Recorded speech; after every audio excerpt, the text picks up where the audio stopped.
देश और रियासत में बहुत अरसे से देखा जा रहा है कि कौम और मिल्लत में सही लीडरशिप का ना होना एक संगीन मसला बनता जा रहा है,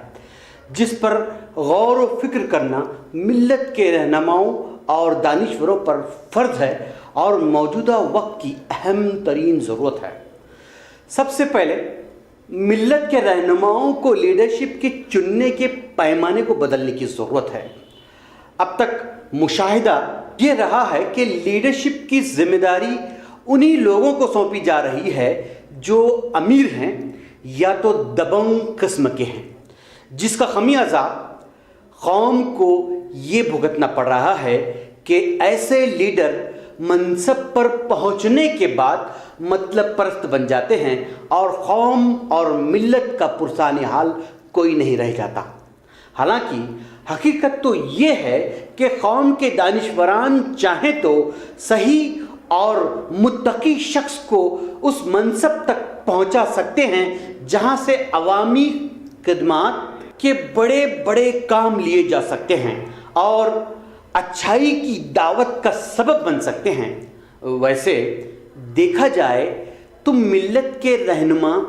बात पहुंचाने के हर प्लेटफॉर्म पर बुराई से रोकने और अच्छाई की दावत की बात करते हैं, पर जब सही काम करने का वक्त आता है तब मादा परस्त और मटेरियलिस्टिक बन जाते हैं।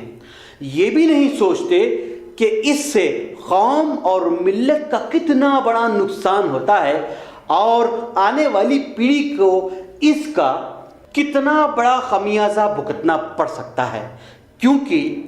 आज की पीढ़ी के किए गए अच्छे काम का फ़ायदा आने वाली पीढ़ी को होता है। आज जो भी अच्छाई हम देख रहे हैं वो सब हमारी पिछली पीढ़ियों की कुर्बानियों का सिला है।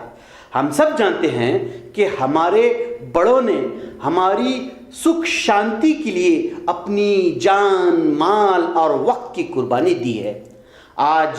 बड़े अफसोस के साथ ये कहना पड़ रहा है कि मौजूदा बुरे हालात के अक्सर अफराद इतने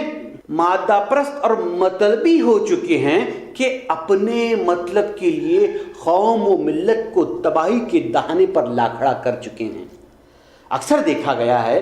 कि जो लोग कौम और मिल्लत की भलाई और फिक्रमंदी की बात करते हैं, अच्छी लीडरशिप होने की बात करते हैं, वही लोग अच्छे लोगों की टांग खींचने में माहिर होते हैं। अफसोस के हसद और टांग खींचने वाला मामला हर शोबे में बढ़ता जा रहा है, चाहे वो दीनियात की तालीम का शोबा हो या खिदमत खल्क का हो, चाहे अदबी हल्का हो या सियासत का शोबा या फिर सहाफत का शोबा हो। अफसोस तो बहुत होता है जब अदबी शोबे में रहने वाले और अदब की बात करने वाले टांग खींचने और हसद और जलन का इर्तिकाब करते हैं। बात सहाफत की भी कुछ अलग नहीं है। वैसे सहाफत के शोबे में हैं तो बहुत कम लोग, पर यहाँ भी खींचातानी और हसद कुछ कम नहीं है। वैसे हर कोई अपनी मेहनत और कोशिश से आगे ज़रूर बढ़ता है और दूसरों को भी मदद करने से अल्लाह और आगे ही बढ़ाता है, पर इंसान है कि हसद की वजह से दूसरों के लिए भी रुकावट का सबब बनता है और अल्लाह की निगाह में भी गिर जाता है। जिस तरह से